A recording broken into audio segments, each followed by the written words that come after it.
जेकबाबाद मां आवा के ख़बर ॾींदा हलूं। Bureau chief Waseem Iqbal ji report मुताबिक़ जेकबाबाद JUI जो इलेक्शन में धांधलीअ ख़िलाफ़ दफ़्तर JUI खां प्रेस क्लब ताईं ज़िलई अमीर डॉक्टर AG अंसारी ऐं मौलाना अब्दुल जब्बार रिंद जी अॻुवानीअ में मुज़ाहिरो धरणो रोड ब्लॉक ट्रैफ़िक मुअतल थी वई। जमियत उलमा इस्लाम पारां दफ़्तर JUI खां प्रेस क्लब जेकबाबाद ताईं हिकु एहतजाजी मुज़ाहिरो ज़िलई अमीर डॉक्टर AG अंसारी, तालका अमीर मौलाना अब्दुल जब्बार रिंद, मौलाना नसरुल्लाह घनियो, कारी अब्दुल वहाब लाशारी, सनाला बिरोही, बाबू बलोच, चाकर खान जखरानी, ताज महमूद अबरोटी, वाहिद बख्श उनड़ ऐं ॿियनि जी अॻुवानीअ में कढी वई।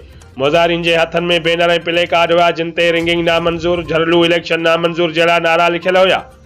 मुज़ाहिरीन शहर जे रस्तनि खां नारेबाज़ी कंदे शहर जे मुख्य DC चौक बैदि प्रेस क्लब आॾो धरणो हयो, जंहिं करे 2 कलाकनि ताईं रोड ब्लॉक ऐं ट्रैफ़िक मुअतल थी वई।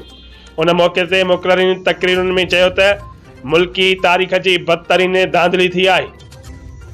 जेकबाबाद जे NA 109 PS2 ऐं 1 ते सरकारी अमले ऐं एजेंटनि खे यरगुमाल करे जाली ठप्पा हया विया ऐं बैदि में आरोज़ फार्म 45 जा नतीजा तब्दील करे छॾिया।